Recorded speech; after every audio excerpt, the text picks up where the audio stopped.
Click করুন অ্যাপের bell আইকনে আর সাবস্ক্রাইব করুন এবিপি আনন্দ। সব সময় থাকুন খবরে। নমস্কার, এবিপি আনন্দে আপনাদের স্বাগত। আপনাদের সঙ্গে আমি সঙ্গীতা। বাঁশদ্রোণীর বিদ্যাসাগর পার্কে মাহের দেহ আগলে ছেলে কয়েকদিন আগেই মৃত্যু হয়েছে বৃদ্ধার, অনুমান পুলিশের। বিস্তারিত জানবো, কথা বলবো আমাদের প্রতিনিধি হিন্দলদের সঙ্গে। হিন্দল, কি খবর রয়েছে? একেবারে রিজেন্ট পার্ক থানার পুলিশ কিন্তু তেমনটাই মনে করছেন যে বৃদ্ধা ঝর্ণা গাতাই, যার 70 বয়স হবে, তেমনটাই প্রাথমিক পূর্বাভাস পুলিশ জানতে পেরেছে। তার বেশ কিছুদিন আগেই মৃত্যু হয়েছে, কেননা সেই বৃদ্ধার শরীরে পচন ধরেছে। এলাকার বাসিন্দারা যেটা বলছেন যে তারা বেশ কয়েকদিন ধরে সেই বৃদ্ধাকে বাড়ির বাইরে দেখতে পাচ্ছিলেন না এবং গতকাল থেকে তারা পচা গন্ধ পাচ্ছিলেন এবং সেই কারণে আজকে তাদের সন্দেহ হয়। এবং সেই বৃদ্ধার ছেলে সুব্রত গাতাইতকে যখন জিজ্ঞাসা করা হয় যে তার মা কোথায়, তখন তিনি বলেন যে তার মা মৃত অবস্থায় ঘরের মধ্যে পড়ে রয়েছে। এবং তখনই কিন্তু এলাকার বাসিন্দারা তারা হতচকিত হয়ে পড়েন এবং তারপরেই তারা রিজেন্ট পার্ক থানায় খবর দেন। রিজেন্ট পার্ক থানার পুলিশ ঘটনাস্থলে যায় এবং সেখান থেকে পচা গলা দেহ উদ্ধার করেন ঝর্ণা গাতাইতের, যার 70 বয়স। এবং সেই বৃদ্ধার দেহ আগলে কিন্তু তার ছেলে বেশ কয়েকদিন ধরেই ছিলেন, তেমনটাই পুলিশ মনে করছে। কেননা যেহেতু দেহে পচন ধরেছে, স্বাভাবিকভাবে বেশ কয়েকদিন আগেই সেই বৃদ্ধার মৃত্যু হয়েছে, তেমনটাই পুলিশ মনে করছে। কিন্তু সেই বৃদ্ধার মৃত্যু কিভাবে হলো সেই বিষয়টা এখনো পুলিশের কাছে স্পষ্ট নয়। সেই বৃদ্ধার ছেলেকে পুলিশ জিজ্ঞাসাবাদ করছে এবং তার ছেলের বউকে, তাকেও কিন্তু কথাবার্তা বলে পুলিশ জানার চেষ্টা করছে যে কি ঘটনা ঘটে থাকতে পারে। গোটা বিষয়ে তদন্ত প্রক্রিয়া শুরু হয়েছে। কিভাবে মৃত্যু সেই বৃদ্ধার, সেই বিষয়টা কিন্তু ময়নাতদন্তের রিপোর্ট হাতে আসার পর স্পষ্ট হবে, তেমনটাই পুলিশ সূত্রে খবর।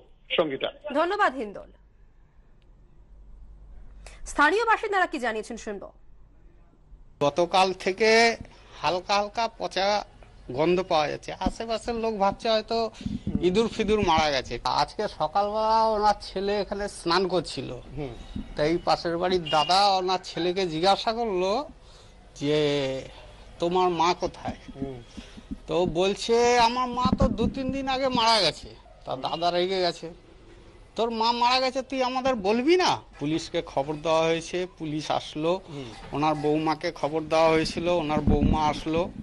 তারপর পুলিশ এসে ওনার বৌমাকে দিয়ে দরজা ভেঙে ঢুকে দেখল। চোখ রাখবো পরের খবরে। বিজেপি নেতা মনীশ শুক্লা খুনে 2 তৃণমূল পুর প্রশাসককে তলব সিআইডির। তলব পেয়েই ব্যারাকপুরের এসবি অফিসে হাজিরা 2 তৃণমূল নেতার। প্রায় আধ ঘন্টা জিজ্ঞাসাবাদ। বিস্তারিত জানবো, কথা বলবো আমাদের প্রতিনিধি সমীরণ পালের সঙ্গে। সমীরণ, 2 তৃণমূল নেতাকে প্রায় আধ ঘন্টা জিজ্ঞাসাবাদ করে সিআইডি, কি জানা যাচ্ছে? দেখো সঙ্গীতে, জানা যাচ্ছে যে সকাল 10টার সময় ব্যারাকপুরের স্পেশাল ব্রাঞ্চের অফিসে তারা দুজনেই হাজিরা দিতে আসেন। 2 পুর প্রশাসক প্রশান্ত চৌধুরী এবং উত্তম দাস, এবং আধ ঘন্টা বাদে তারা বেরিয়েছেন এবং বেরিয়ে তারা জানিয়েছেন যে কি জিজ্ঞাসাবাদ হয়েছে তারা তদন্তের সাথে জানাবেন না, কিন্তু তারা প্রশাসনকে সর্বতভাবে সাহায্য করবেন, এমনটাই তারা আশ্বাস দিয়েছেন। এছাড়া আরো কয়েকজনকে জেরা করা হচ্ছে বলে আমরা সিআইডি সূত্রে জানাতে পারছি এবং তাদের এফআইআর এর নাম রয়েছে।